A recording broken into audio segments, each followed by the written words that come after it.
Isang magandang umaga sa ating televiewers all over the country. Ako po si Aya, ang co-host ninyo. At ako naman po si Niner, yung isa niyo pang co-host. Welcome to another episode of 1PH Tayo-Tayo. Ito ang programa kung saan binibigyan natin ng pansin ang mga mahahalagang environmental issues sa bansa and how we can help stand with nature. Every week, we focus on a current environmental theme or topic. At ang topic natin ngayon, Climate change? climate change. Yes. Medyo malapit to sa puso natin. Yes. Kaya po, we will be highlighting, as we always do, initiatives and programs based on this theme na magpapaalala sa atin na yung mga sagot sa kinakaharap natin na problema sa kapaligiran ay matutugunan ng walang iba kundi tayo-tayo rin. What can we expect in this episode? So, sabi nga natin, di ba, climate change tayo. Actually, one of two po itong climate change na episodes natin, no? Ganyan natin siya ka-favorite Oo. pag-usapan. We're going to have 2 episodes this week and next week on climate change. Anong Yes. pinagkaiba nung 2 episodes natin, 9, for this week and next week?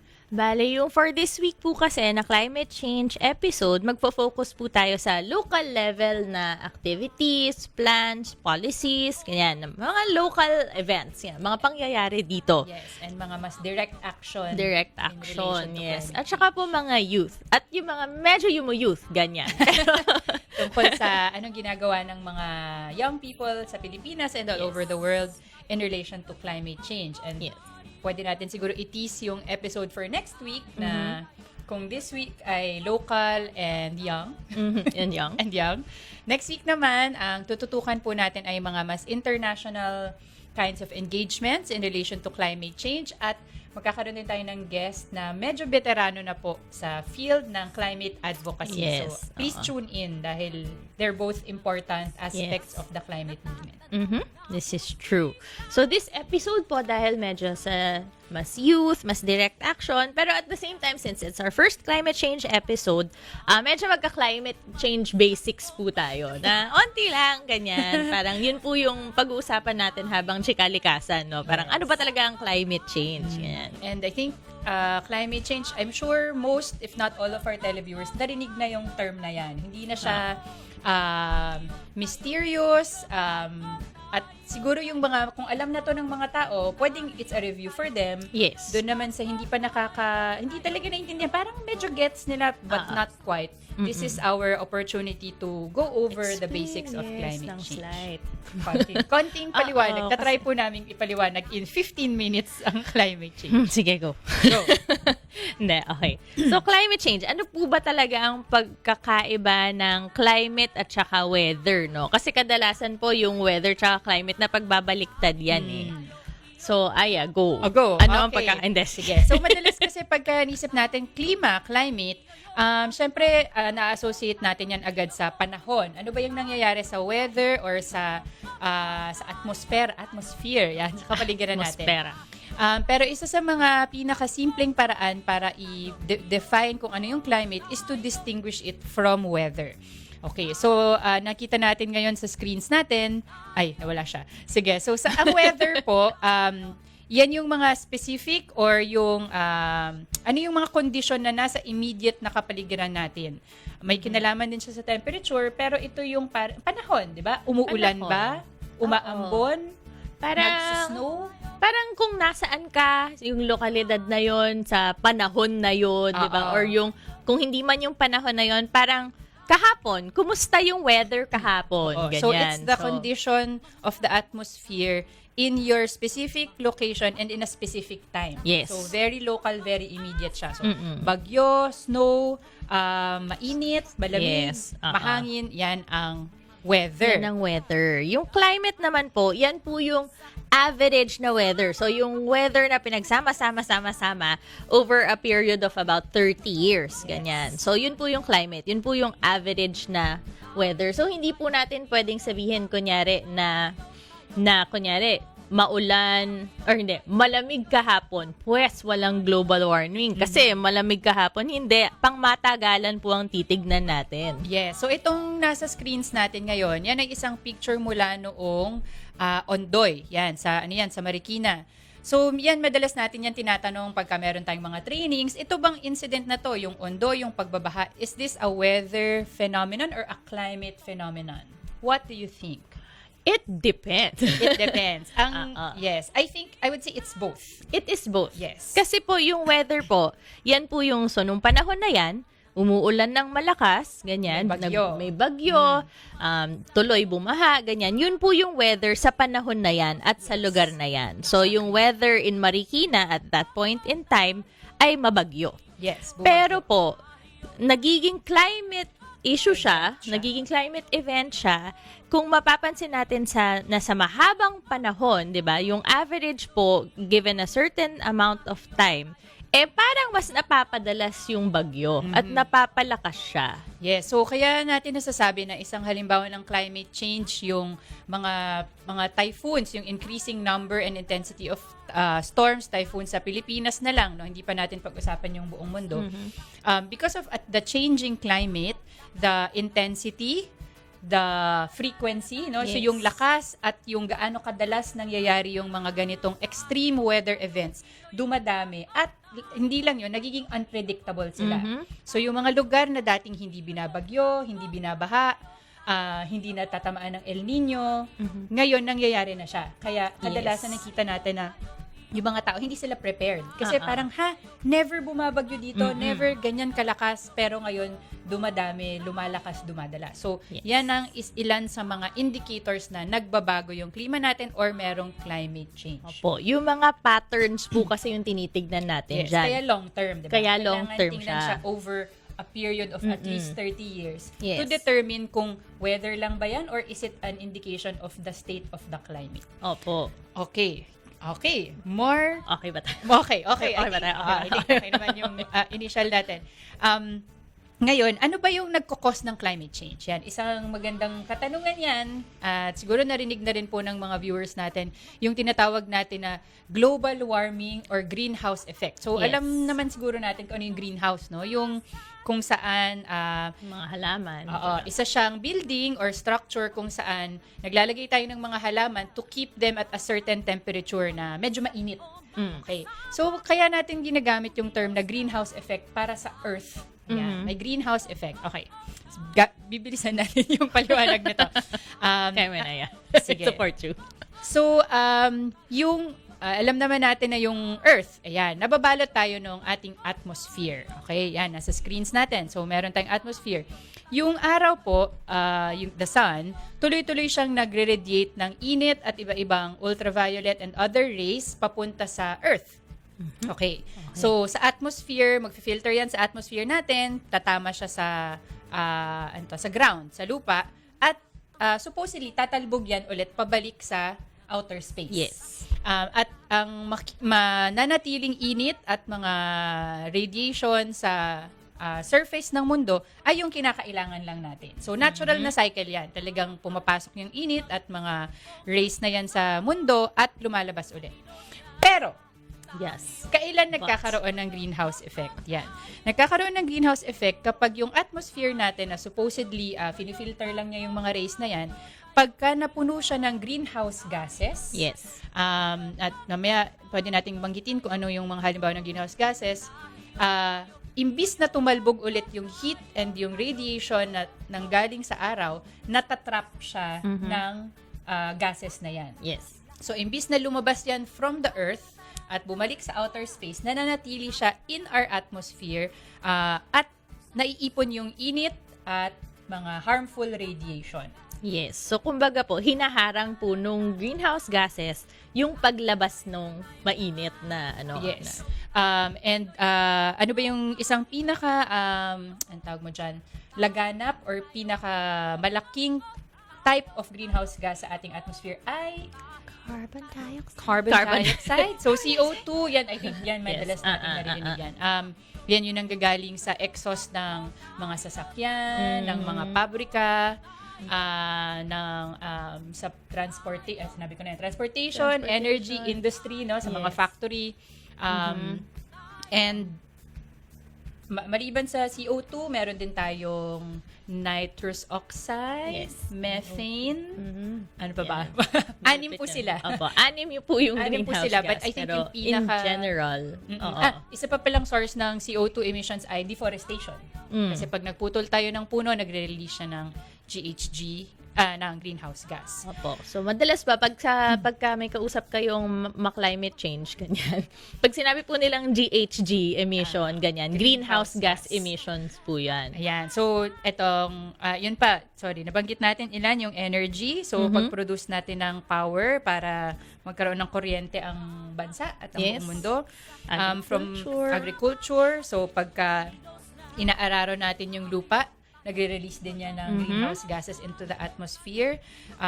And yun, forest, nabanggit na natin, transportation, industry, and waste. Waste. Kasi yes. yung pag-breakdown po ng basura natin, nagre-release din yan ng methane. Yes. So, there are many sources actually of greenhouse gases. And actually, hindi naman dapat problema na Yes. merong, talagang natural lang yan na may greenhouse gases sa, na nare-release mula sa mundo. Pero nagiging issue siya kasi masyadong madami.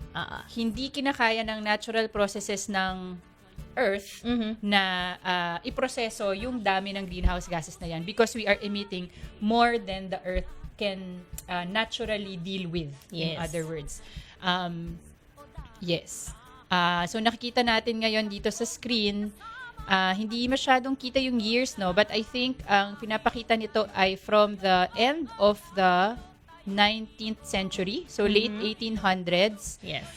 until the 2000s, kung gaano ka-steep yung pag-akyat ng global mean temperature sa buong mundo. And I guess yung madalas nating paliwanag dito na kailan ba talaga nagsimula ang yung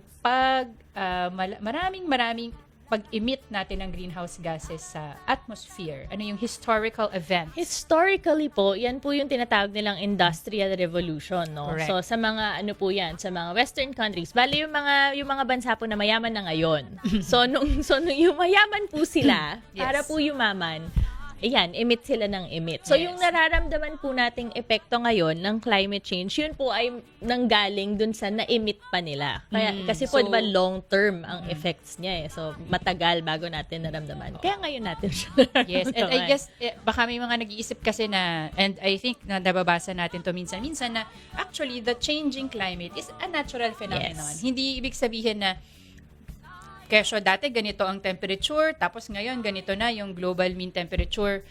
Masama yun necessarily because the climate is naturally changing over a long period of time Yes. sa mundo. But nung nabanggit nga natin kanina, kaya siya nagiging problema partly because of the Industrial Revolution, the emissions have become way too much for the Earth to bear and process.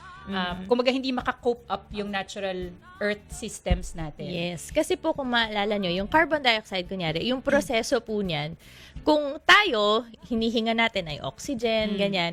Yung mga halaman po, yung mga puno, ganyan, ang hinihinga nila, carbon dioxide. Oh, and soils and oceans nag-absorb Yes, din siya ng nag-absorb rin CO2. sila. So, ang ine-exhale ng forests, ganyan, ay oxygen. So, process po yan, cycle po yan, di ba? Eh, ang problema, nabawasan na po yung forest, nabawasan na siya. yung mga sink, ang tinatawag po nilang sink na nag-absorb ng carbon dioxide, nababawasan po. Kaya, yung capacity to convert and absorb itong carbon dioxide na to, substantially, ang laki ng naibawas. Kaya po, hindi na natin carry. And in the meantime, tuloy-tuloy tayo ng emissions, no? Yung mga ngayon, well, I will talk about these initiatives later, pero hindi pa sapat yung technologies at yung pag-modernize ng halimbawa mga renewable energy methodologies.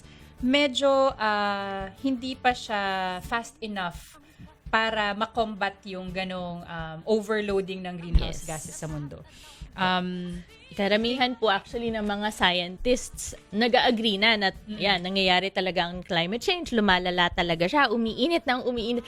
Hindi ko po alam kung napansin nyo, pero umiinit ng umiinit ang mundo. So, ang 99% po ng mga scientist, ganyan, ay nag-agree na, oo, totoo siya, nangyayari ang Hindi na climate siya change. debate. Hindi siya debate. Hindi na siya Parang- scientific question. It's a Oo. certainty. Oo, parang joke time na kung meron pang mag-deny. Ganon. Oo. So, yung mga nagsasabi na baka minsan parang, ay, ano lang yan. Natural yan, Natural or ano. yan. Or hindi talaga tumataas yung, it's part of the natural cycle. Or sabi lang yan ng may mga vested interest.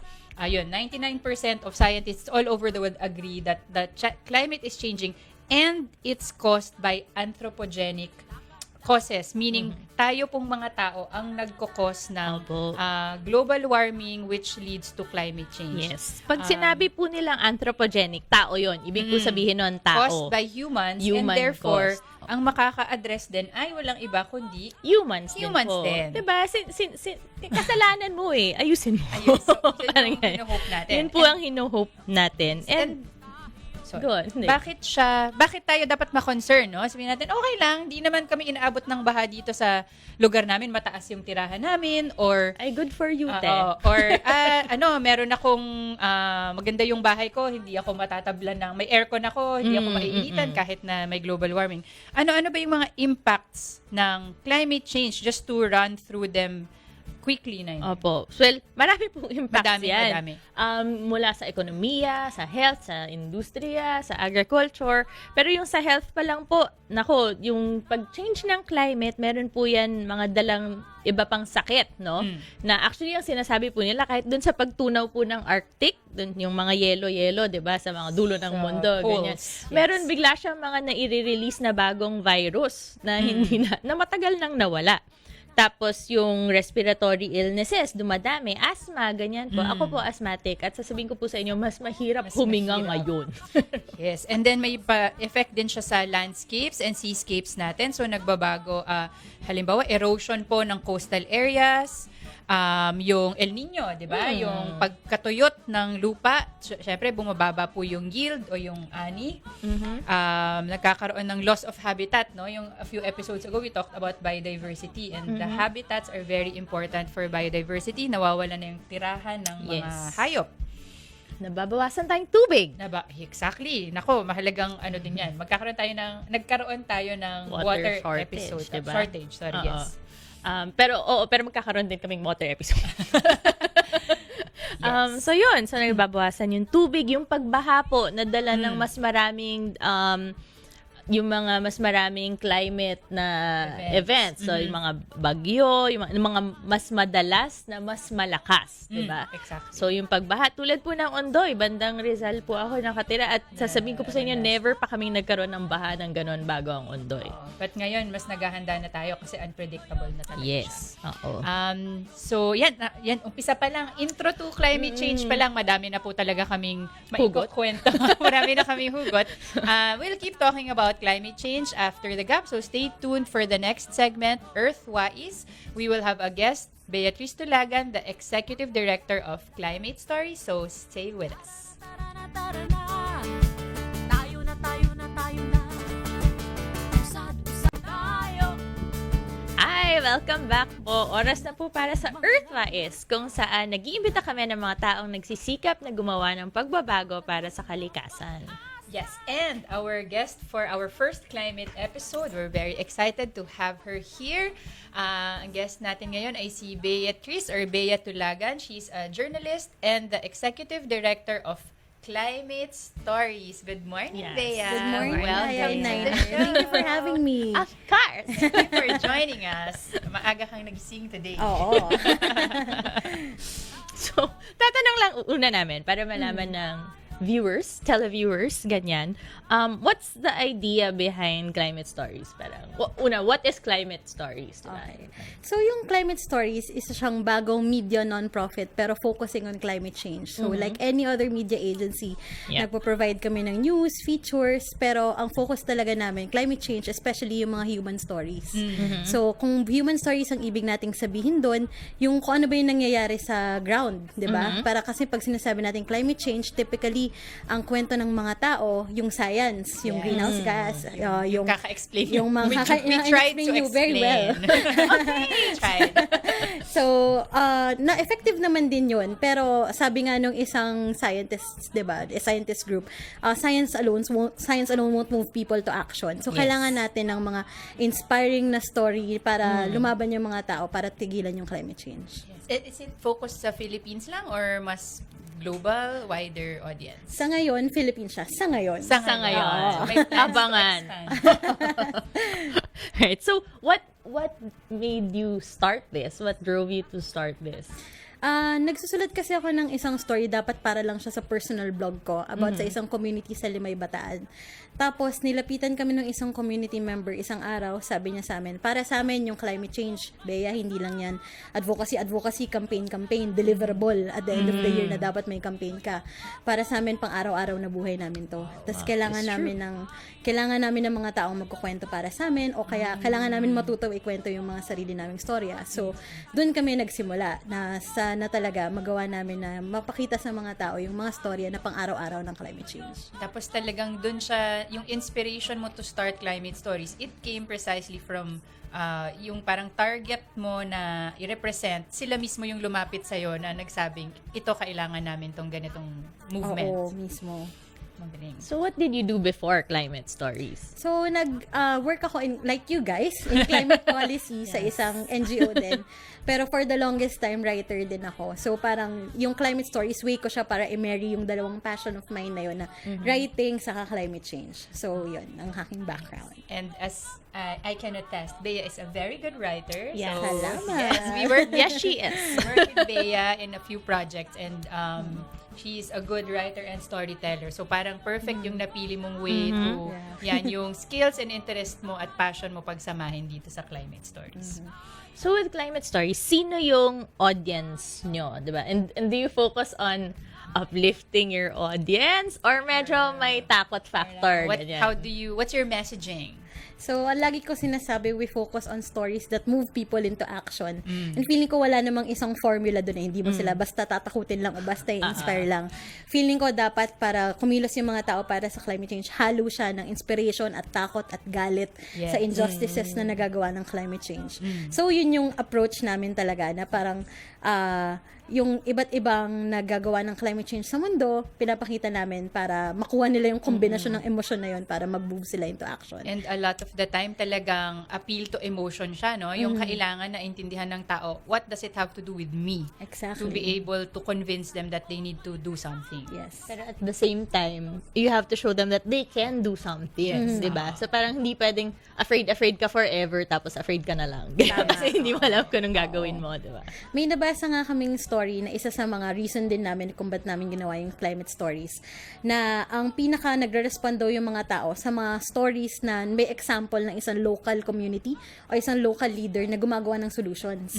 So, yun daw ang pinaka-effective na stories. Kaya yun din yung target namin. Nice. Oh. Okay. Oh, that's great. And what's the reception been? When did you start Climate Stories? Unofficially, mga last year siya yung identity na, ay yung niregister namin siya i-register na starting last year. Last year. Tapos, nag-start kami mag-publish ng stories nung June. Okay. Last year yon. Tapos, ngayon, nagkakaroon na kami ng ilang volunteers na nagsusulat din ng mga story. Tapos, nag-cover din kami konti nung 2019 elections, yung mga stand nung ilang candidate. So, ayun. Alright. And how has the response been to your stories so far? Okay naman, sobrang nakakatuwa kasi pinaka-feeling ko pinaka-effective kapag may random na person na nagme-message sa'yo sa Facebook na paano ba ako pwedeng tumulong. Oh, At yun yung mismong gusto naming mangyari, diba? Na makakuha kahit isa, dalawang tao lang sa isang taon, ma-convert mo kumbaga sa climate advocacy. Sobrang ganda na nun para sa movement. Tapos cascade na lang yun, eh, di ba? Na Oo. parang one more person for you. Yes. Minsan, actually, medyo guilty tayo dun minsan. No? Tayo yung nag-uusap, yung parang preaching to the choir na we keep talking among ourselves, pero convinced na tayo eh. So, yung mga parang bago to the movement, yun yung target ninyo. Tapos meron din mga lumalapit sa amin kasi nag-a-attend kami ng regional events din. So last year sa Singapore may lumapit sa aming mga youth group from Malaysia and Singapore. Tapos nagtatanong sila paano sila pwedeng gumawa ng same project sa mga country nila. So, nila gusto nila ng i- Climate Stories Malaysia. Ay, wow! Climate Stories Ay, Singapore. ganun. So, yun, nakakatuwa lang. Nakakatawa. Naka-trademark yan.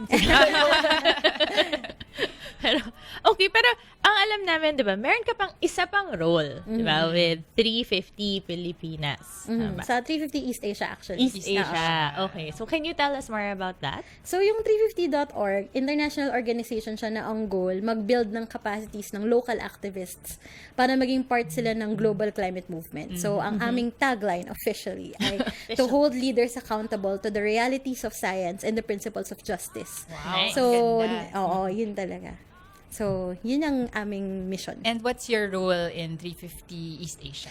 East Asia field organizer ako. So, Okay. role ko talaga na i-expand yung movement, magkakuha pa ng more volunteers, mag-train ng new volunteers, especially young people. Okay. And okay naman siyang i-balance with your role sa Climate Stories or complementary ba siya? Sobrang complementary siya. Kasi, yun nga, diba, stories that move people into action. Tapos, anong gagawin mo pag gusto na nilang kumilos? So, doon pumapasok yung role ko sa team. Parang, hello, andito eto rin na ako. nga eh.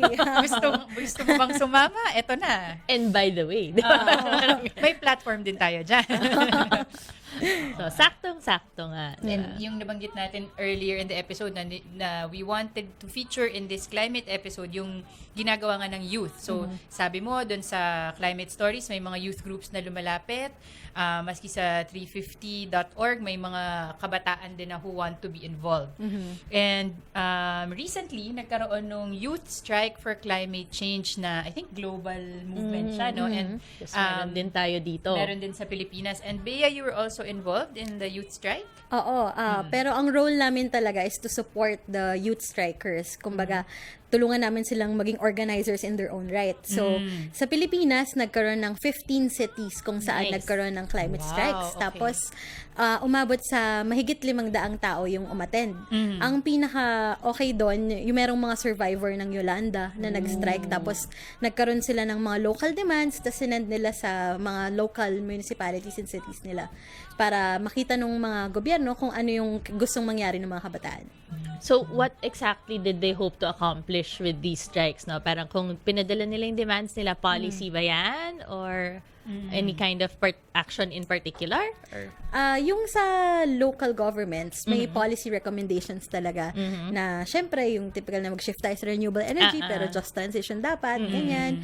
Pero ang goal din talaga ng strikes, kaya tayo nasa streets para mas maraming taong makaalam kung ano yung climate change.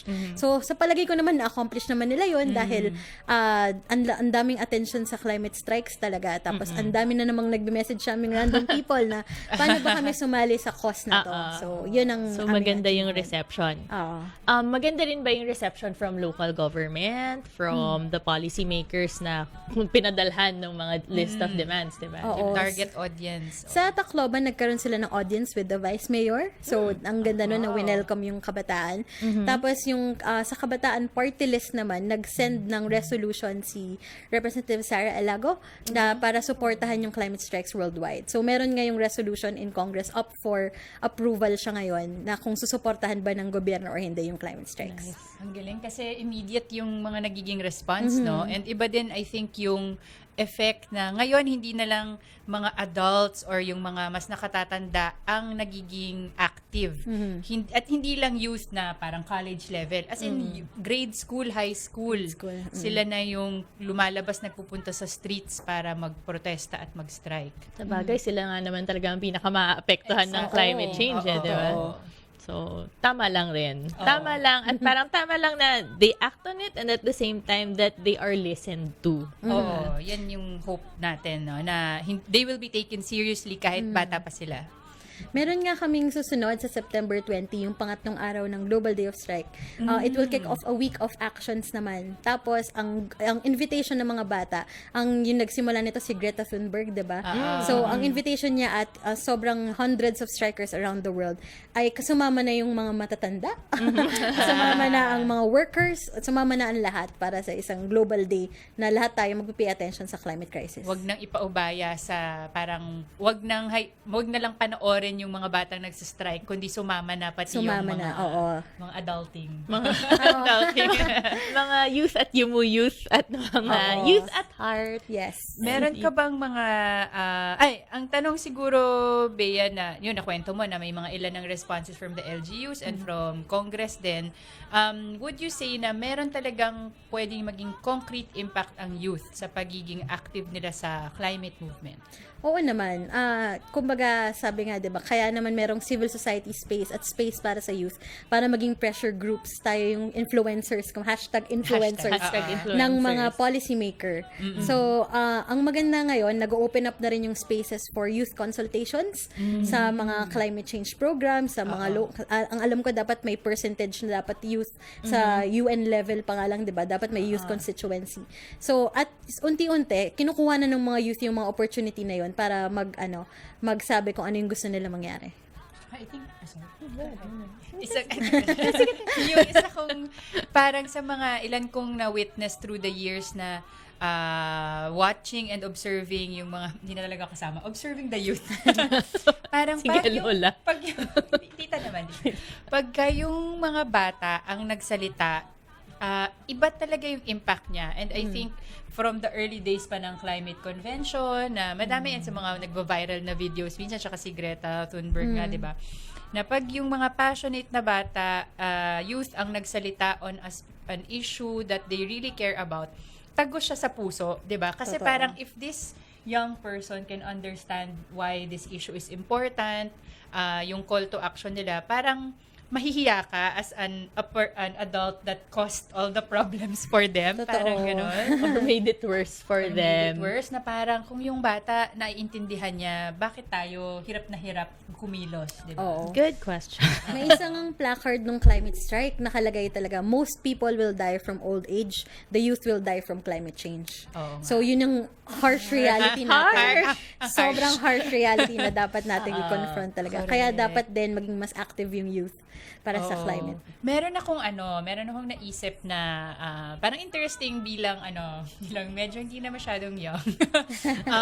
Pero I think isang malaking factor kung bakit mas hindi ko naman sasabing madali, no, kasi I know that it takes a lot of energy, time, effort to organize these kinds of strikes and movements.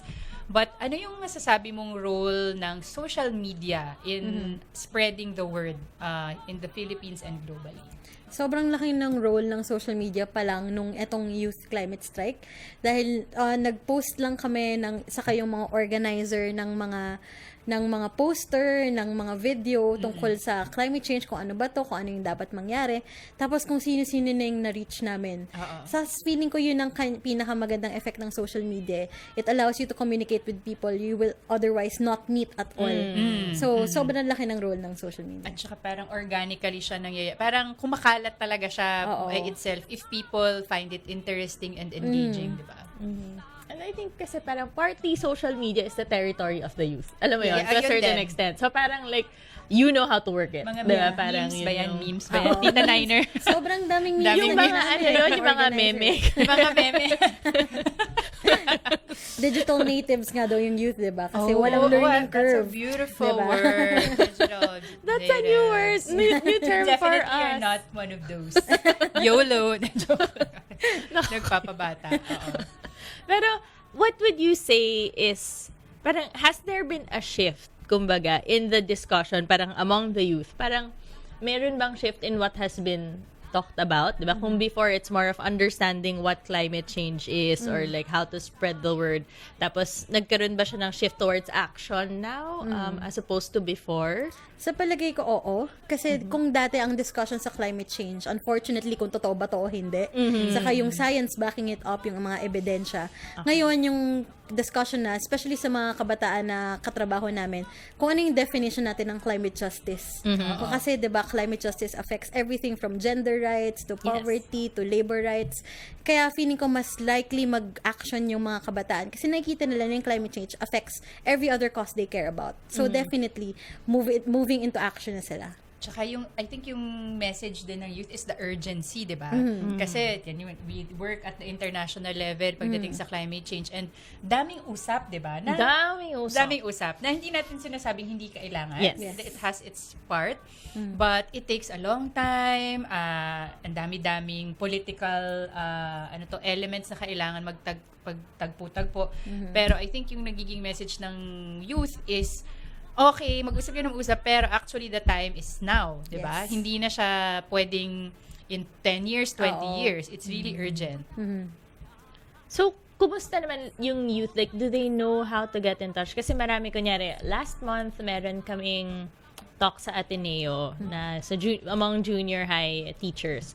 Tapos, ang tinatanong nila sa amin, how can the youth get involved? Kasi parang, and I guess for teachers, for those who Educators. are in charge of, di ba, of parang bringing the youth forward, Yes. kumbaga, parang how can they get involved? Kasi pwede natin sabihin, alam ng youth, di ba, kasi they're digital, yes, that term, I forget. Pero parang, natives, there you go. Pero paano yung mga teachers na nagtuturo sa kanila that are not necessarily also, so parang how can the youth themselves get involved and how can these people who are tasked to guide the youth parang get them more effectively involved? Sa palagay ko, ang unang step dyan, dapat magkaroon ng stronger na outreach programs, yung katulad nating mga NGO or mga startup na involved sa environment. Kailangan natin, talaga natin always to keep improving our outreach efforts to them. Tapos pangalawa, kailangan natin mag-build ng constituency. So, kailangan nating mas may effort pa tayo sa pag-popularize ng climate issue. So much na yung mga mismong school orgs nila tinitake upon yung cause Yes. dahil alam nilang important, saka na pag-uusapan, so ganyan. And siguro, since our Earthwise segment is about to come to an end, if you would like to invite or tell the youth or whoever is watching how to get in touch with you, whether for Climate Stories or 350, please invite them to get in touch. So, for Climate Stories po, ang aming website ay climatestories.ph. You'll find there our initial stories featuring local leaders, local candidates, saka mga grassroots efforts on climate change. Tapos, sa 350.org naman, yun ang aming mismong website, 350.org. Pero may local chapter of volunteers dito, 350 Pilipinas. You can join, you can volunteer anytime. Just reach us on Facebook, Twitter, Instagram. Digital natives nga. Yes. So, andyan kami All the everywhere. platforms. Yes, may Flickr pa. Wow. Wow! Okay, sige. Sabi nga ni Nicole, we are digital immigrants. Yung mga hindi na umabot, yung tayo yung mga hashtag barely millennial, hashtag Ano nga, aging millennials nga ang tawag sa atin. Medyo pwede pang pumasok. Pero hindi na. Not quite. Yes. Si Nicole. Sino si Nicole? Stage manager. Si Nicole po pala ang isa sa aming mga stage manager dyan sa gilid na parang tinatanguan kami or inaabisuhan kami na, huy, tumingin ka sa camera. Ganyan. Kasamahan po namin sa para bukas yes. na Nilaglag. kasama. So, thank you so much, Bea, for spending this morning with us. Salamat rin for hearing the youth. Yes, for of giving the youth a course. platform. So, hopefully this is one of the, parang yung sabi mo nga outreach, no? Na this is one of the outreach platforms na sana may ilang nakarinig at nakapulot ng lessons from what you shared today. Thank you. Bea. Thank you. So, tayo po ay magbabalik after a short break dito sa 1PH Tayo Tayo. Tayo, iyo, oh. Tayo, iyo, yo, oh, oh. Ilat ang mga mata, iyakan ng mga Hello po! Welcome back to 1PH Tayo Tayo. We just heard from our guest, si Bea, who talked about her work and various initiatives to get the youth involved in climate change issues. So it was very interesting, lalo na sa mga nag-youth-youthan na katulad natin. Ganyan. Sa mga tunay na youth at sa mga yumu youth. Yes, Ganyan. oo. So, yung sabi niya, no, hindi lang limited to the youth itong mga youth strike, youth movements. The point of these movements is to get everyone, including the adults and the older, more mature people involved. So, sana may mga napulot na lessons yung viewers natin from our guest. Bea. Yes. At saka maganda rin pong pakinggan yung mga ganyan initiatives, yung mga ideas coming from the youth, especially for those who are tasked with guiding the youth, 'di ba? Kasi parang kung i-guide mo sila, siguraduhin naman siguro natin na you are more well equipped to guide them on certain issues na baka hindi ka kasing familiar or kailangan mo rin talagang maintindihan yung perspective nila. Exactly. So kung gusto natin na maging woke, Woke. Milan na bilan. Maging woke ang ating mga kabataan, kailangan yung mga educators and trainers and guide, yung mga nag-guide, ay woke din. Yes. So, woke all around. Woke all around. Okay, now we're gonna move to our next segment, our where we feature initiatives that are helpful or making positive impacts on the environment. Yan ay walang iba kundi Kumalakpak. parang may lamok lang eh. PAC. Okay, what are we going to discuss today on PAC? Our topic is about how more local government units are implementing environment-friendly ordinances. Yes. So, recently po, merong lumabas na article na yung Siquijor aims to be the first province to regulate plastic use. So, pag pinag-usapan po kasi natin yung more environment-friendly na ordinances, kung maaalala nyo po kanina nung binanggit namin ni Aya kung ano yung mga cause ng climate change, diba? Yun nga po yung it is caused by yung pagdami ng carbon dioxide and other greenhouse gases in the atmosphere. Ang waste po kasi, emitter din po yan ng greenhouse gases. No? So, yung basura, I think marami na tayong naging episode where we talked about solid waste, whether sa marine yan or terrestrial waste. Yes. Pero yung hindi siguro pa natin masyadong nabanggit is actually waste or basura actually is a contributor to climate change. Hindi lang siya pollution na nakaka-harm sa mga isda or nakakabara sa mga estero.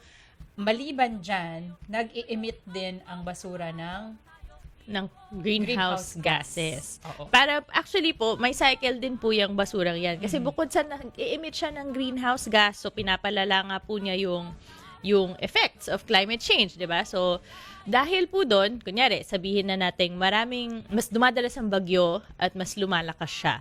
Tapos haharangin naman po niya yung estero pagkadating ng bagyo. Yun Kaya pa. po mas malala ang pagbabaha. Kaya po nagkakaroon ng mga sakit-sakit na napupulot nyo sa baha or sa ibang bagay. So, ano lang po yan, para basura talaga siya. Oo. Meron parang sa lahat ng aspeto ng environmental and climate issues, kailangan talaga nating tuunan ng pansin ang waste and how to reduce and how to move towards zero waste. Kaya yung initiative natin this week, ayun nga, yung Siquijor, the province of Siquijor, aims to become the first province to regulate plastic use. Yes. So, nagsama-sama po dito ang government, ang local government ng Siquijor, at ang mga non-government organizations para maging first zero waste island in the Philippines ang Siquijor. So, medyo ambitious siya, no? siya.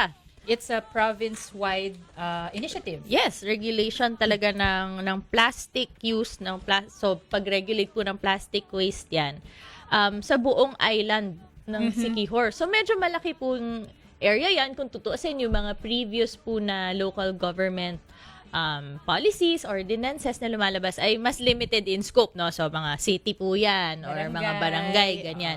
Pero ito po, buong isla, buong probinsya siya. So, it's going to be a challenge, pero it's a good challenge, Yes, diba? and so pinasa nila tong ordinance na to noong October 2018 at naging epektibo siya noong February this year. And I think very positive siya for in terms of and from a governance perspective and from yung waste and climate perspective. So I think sa governance perspective, initiative talaga siya ng government, no? Na the provincial government actually took this initiative working with other stakeholders, which is very important, yung participation ng non-government actors to have this sort of initiative na hindi mo matatawaran pagdating sa implementation ng envi regulations. Yung local governance talaga is, I would say, part and parcel of effective implementation of envi rules and regulations. Opo. Kasi po, marami naman po tayo actually magagandang batas. Medyo kompleto po tayo sa batas. Record holder ata ang Pilipinas sa dami ng envi laws at Opo. regulations na meron Internationally po, wagi tayo. Sa papel. In sa paper. papel. In Oo, paper, sa papel. yes. Na marami tayong batas on the environment. Very environmentally friendly po tayo on paper. Yes. Pero ang problema po talaga natin kapag dating dito ay yung implementation, Correct. yung actual regulation. So makakatulong po talaga yung ordinance na ganito lalo na sa isang buong probinsya kasi kung i-regulate po yung plastic use, so ibig sabihin, bukod sa mababawasan yung basura, yung plastic na basura, na trash, mababawasan din po yung paggawa sa plastic, di ba? Correct. Kasi Oo. kung wala naman na masyadong gagamit, di wala na masyadong gagawa. Yung supply and demand lang yan. Yes, yung plastic making po, yung paggawa po ng plastic, nagkakos rin po siya ng greenhouse gas emissions. And yung maliban sa yung isa kong naisip no sa local governance, maganda ang ano bang tawag mo dito? I think meron ngayong sort of feeling, hindi ako sure kasi I'm not a local governor, pero I think merong initiative for LGUs to be pioneers, di ba? Yes. So halimbawa, itong si Kihor, ang news article sa kanya, it's the first. They want to be the first in the Philippines to be zero waste, plastic free. So parang claim to fame nila yon, Yes. and yung maging good example sila of environmental governance sa Pilipinas. That's something to be proud of, di ba? Yung a few episodes ago, we had a guest from the Quezon City Waste Management Department. Yes, Kasi QC, madami ding ENVA initiatives. And alala ko si Sir Oliver, he was very proud. Parang QC, yes, we are doing our part. We are doing it well. We're one of the leaders all over the Philippines na talagang siniseryoso namin tong pag-address sa envi and climate problem. So, parang 'di ba? Parang encouraging siya na magfo-follow suit yung ibang LGUs na kung sila kaya nila, bakit kami hindi natin gawin din, 'di ba? Tama. Tsaka meron din po yung mga barangay na may mga initiative on plastic bottles, no? So parang kapalit ng mga school supplies. So relevant po yan, lalo na ngayong pasukan. Ang ganda nung, at saka talagang useful, no? Parang ano yung need ng community. They can actually trade in their trash na supposedly wala ng value for something valuable. So saan ba yung barangay na yan? Sa Laguna daw Laguna. Barangay Banilad Nagcarlan. Barangay Banilad, Nagcarlan sa Laguna, where students or I guess anyone can trade in their plastic bottles for school supplies. And Yes. napapanahon yan kasi malapit na ang pasukan ulit. Well, depende kung anong Oo, pero Anong school year mo? either nagsimula ka na, Oo. 'di ba? Or malapit na ulit magsimula. correct. So, yes. actually very relevant. At nare-realize din po yan ngayon internationally, no? Ng mga governments, ng NGOs, international organizations. Kasi ngayon po, mas nagre-recognize na rin sila ng mga local government units na talagang umaaksyon para Yes. sa climate change. At saka, di ba, it's Laban something sa to be climate proud of na pinapangalagaan ko yung constituents ko, yung kapaligiran ko for future generations. Yes. And, di ba, why wouldn't you want to be a leader in that sort of initiative? Yes. So, that's it for this segment. Ops. Pero, pack. So, magbabalik po kami dito sa Tayo on 1PH after a little break.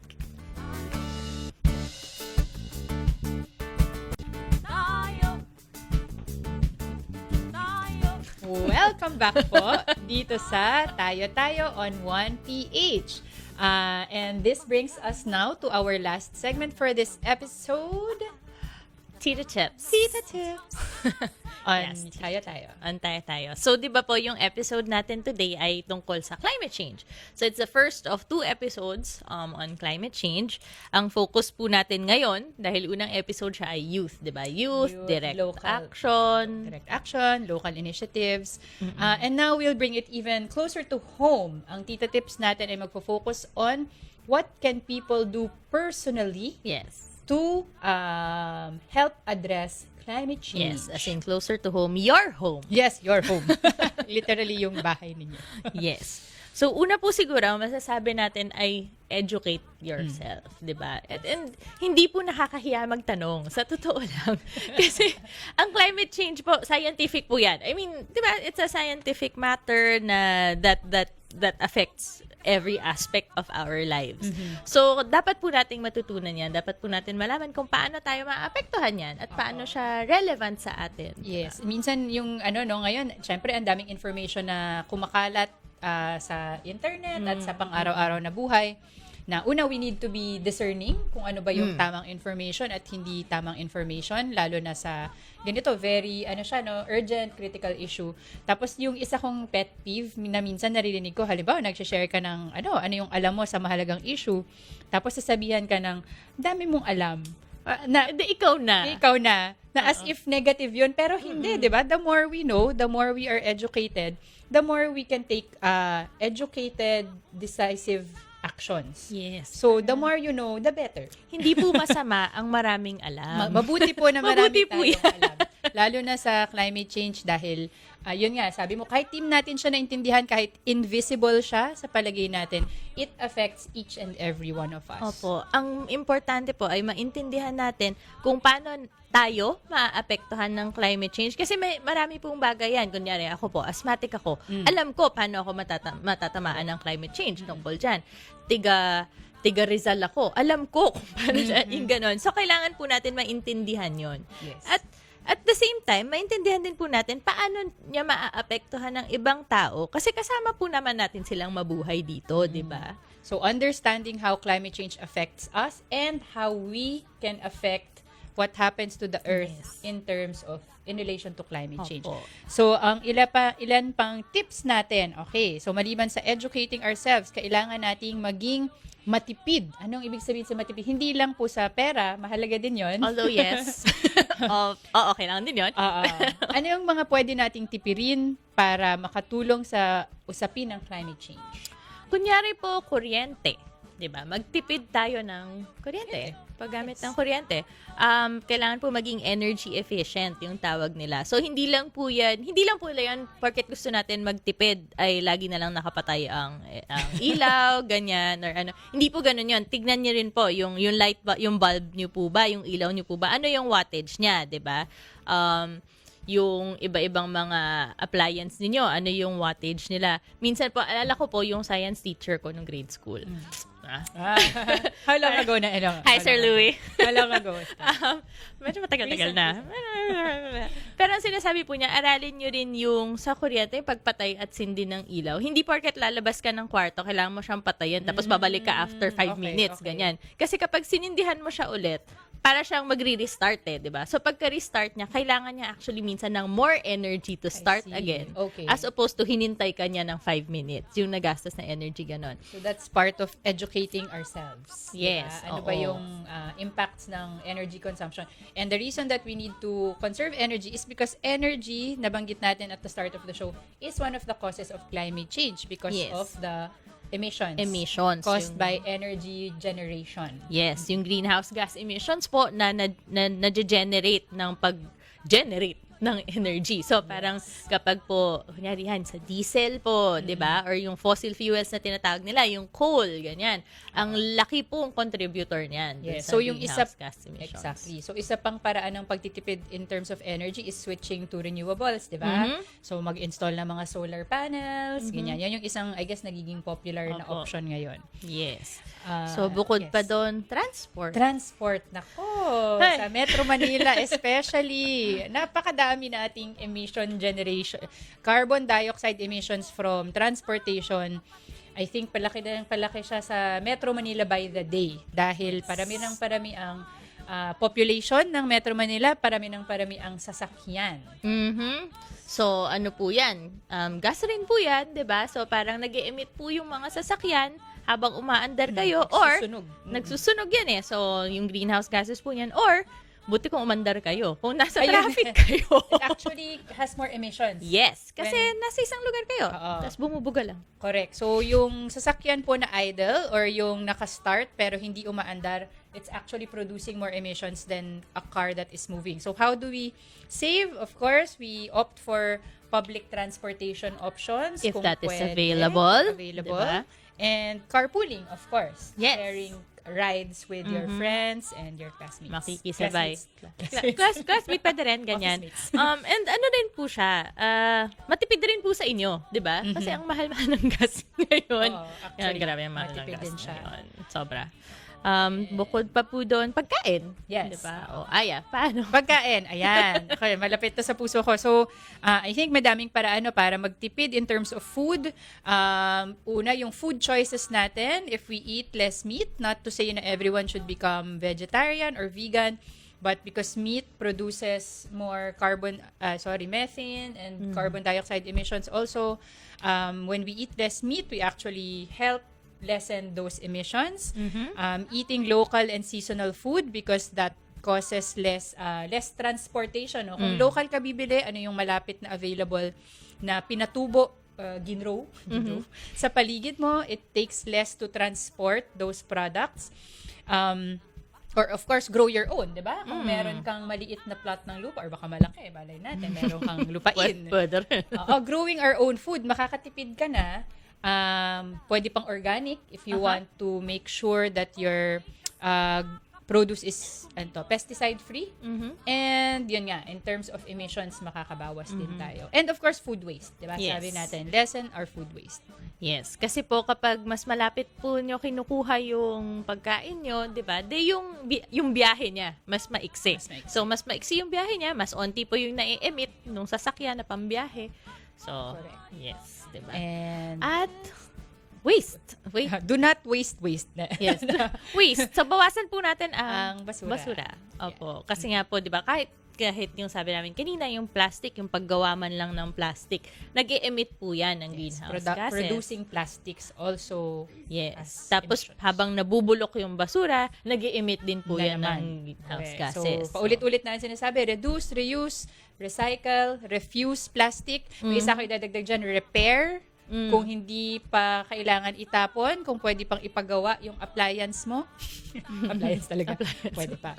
And lastly, last tita tip for today, I tell your climate stories. Yes. Magkwentuhan tayo, di ba? Magkwentuhan tayo ng anong nangyari sa atin, anong epekto sa atin ng climate change, anong ginawa natin para i-resolve siya or i-address siya. Parang sabi po ni Bea kanina, yung guest natin, di ba? She knew that she needed to tell stories. At pati po yung mga sa komunidad, kung saan siya nagtrabaho, parang yun daw yung pang araw-araw nila. Araw-araw nilang hinaharap ang epekto ng climate change dun sa lugar nila. At sabi nila, kailangan namin ng magkikwento nito para sa amin, para malaman ng mga tao kung ano yung epekto niya. And these are stories that can move people to action, di ba? Yun yung advocacy nila, Bea, is that the stories that people tell, their experiences, their advocacies, actually will move others into action. Yes. And in connection with that, Yes. if you would like to share your stories with us, Yes. ayan, you can reach us. We are on Facebook at Para Bukas, on Instagram also at Para Bukas. And we also have our account for submitting things that we want to call attention to na medyo dapat i-improve sa kapaligiran natin. Yan ang @guys naman. And we are also on Twitter as At para bukas HQ. HQ. And if you want to learn more about what we do as a consulting firm, hindi ko sure kung alam nila kung ano yung Para Bukas. Actually, yan po. Pwede niyo pong puntahan website namin. Oo. Kasi parang dakdak kami ng dakdak Ng dito. Para Tapos Bukas. baka yung televiewers ay parang, sino kayo? So, andun po yung aming mga climate stories sa Correct. www.parabukas.com. You can learn more about our team, what we do, anong pinagagawa namin sa buhay namin. And of course, you can also get in touch with us kung meron kayong suggestions ng sinong gusto nyong i-guest namin. Yan. If you would like us to feature people or initiatives, topics na related to climate change, environment, sustainability, inyong kapaligiran, we are very open to those suggestions. Yes. So, parang please suggest lang po, get in touch with us. Friendly po kami. Yes. And kasi, of course, we do our own research, but I'm sure madami pang nangyayari na hindi natin nasasagap na among our circles lang. So, the more that people give us their ideas and suggestions, the more we can feature them on the Yes. show. And the more we learn. Exactly. So, That's it for today, folks. That's it. Ako po si Aya De Leon. Ako naman po si Niner Giao. At yan po ang kabuuan ng Tayo-Tayo ngayong Sabado. Samahan niyo po ulit kami muli sa next Saturday, alas 10 ng umaga para sa isa na namang talakayang kapakipakinabang para sa ating kalikasan. So ito po ang programang magpapaalala na walang ibang maninindigan para sa kalikasan kung hindi Tayo-Tayo. Mag-isa o may kasama kapag kumilos na. Dahil